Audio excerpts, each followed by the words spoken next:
auto component major ZF is on overdrive to expand its presence in emerging markets in India, especially after the acquisition of US-based TRW Automotive. Now the world's third largest component supplier, ZF TRW is looking to offer complete solutions for future mobility like this smart urban vehicle.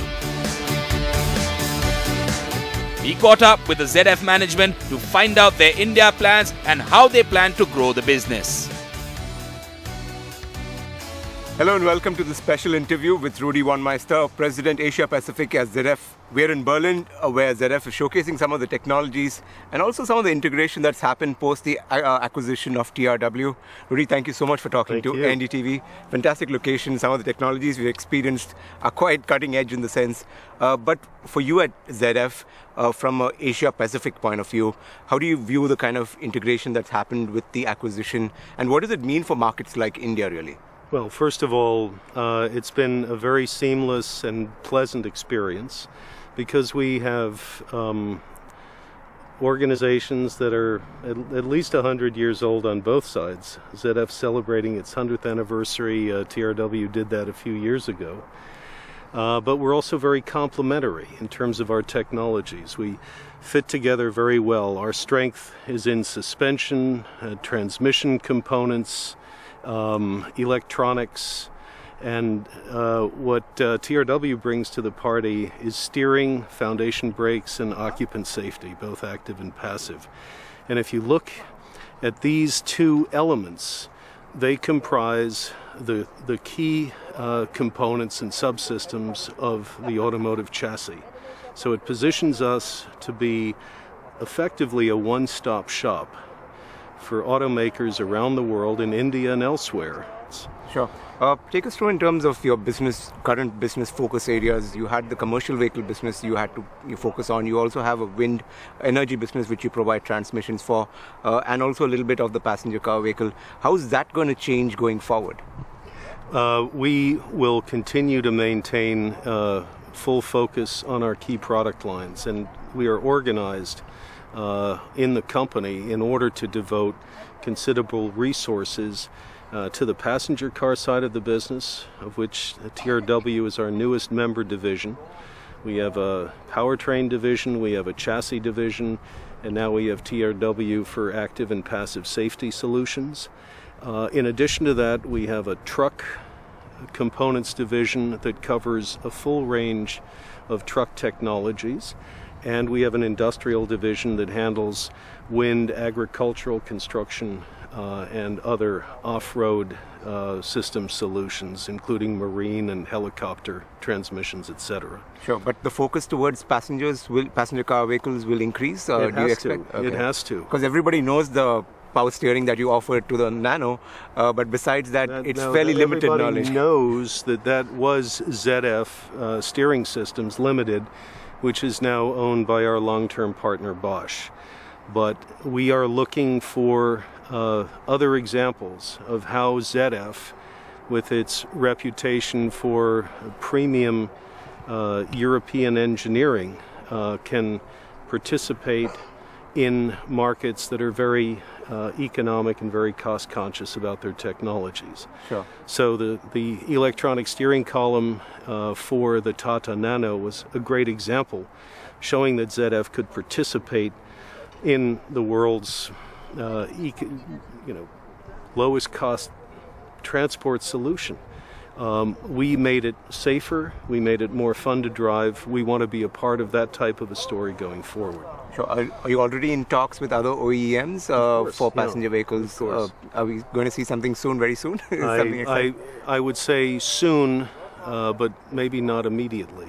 Okay. I hope you tell your viewers about the smart urban vehicle that you had a chance to ride today as an example of what happens when ZF and its new family members at TRW collaborate on a comprehensive system solution for next generation transport in today's urban environment. We could adapt this for any market, I would say. Sure. Also, you've invested recently about 150 crores in the Pune facility. Yes. Take us through how you want to leverage that and possibly in the future use India as a sourcing hub to export to the world? Well, we have a lot of work to do in that regard. India it's no secret that India is one of the world's great best cost country solutions for sourcing of precision parts and components. And we're aware of that, and we are pursuing those opportunities right now. The Pune facility is serving a variety of functions for us. On the one hand, it allows us to work together as a team in one facility, which is a way of sharing services and resources that should be more cost-effective for us. It also allows us to collaborate across product lines and business units, which is the intention of building our engineering capability in that facility. And third, it does give us a window into the sourcing environment so that we can do more effective supplier evaluations and development in country. Sure. Earlier you mentioned about transformation, how that is key to the future of ZF.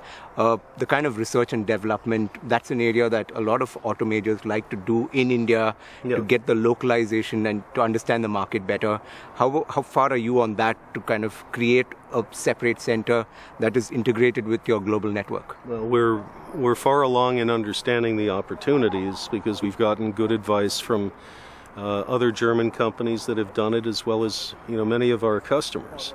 Now it's a matter for us to activate these ideas and plans, which is something I expect we'll be doing in the course of the next year or so. Sure. Something like the smart urban vehicle, something that you've developed itself and relevant for markets like India, how soon, and because it finally comes down to markets like India in terms of cost and the value it kind of offers, great value in terms of what it's going to, the degrees that it turns at. You believe that everyone is going to be focusing on that, where there's large volumes in a concept or something like that? Is that the focus area going forward? Rather than look at the top of the pyramid, look at applications which can be applied on a larger volume? I think we need to look at how we can commercialize these technologies, and putting them into exotic sports cars may give them some notoriety and some attention, but they're really going to have their impact in the mass market. So we're hoping that your program will help expose more viewers, both customers on the assembly side as well as customers on the consumption side, to these technologies, and perhaps they will enable us to industrialize these products at commercial volumes. Sure. One final question in the area of autonomous driving. It's an area that everyone is talking about, even non-automakers like Google and Apple, all of them are talking about autonomous driving in a big way. Take us through how you see it, from a component perspective.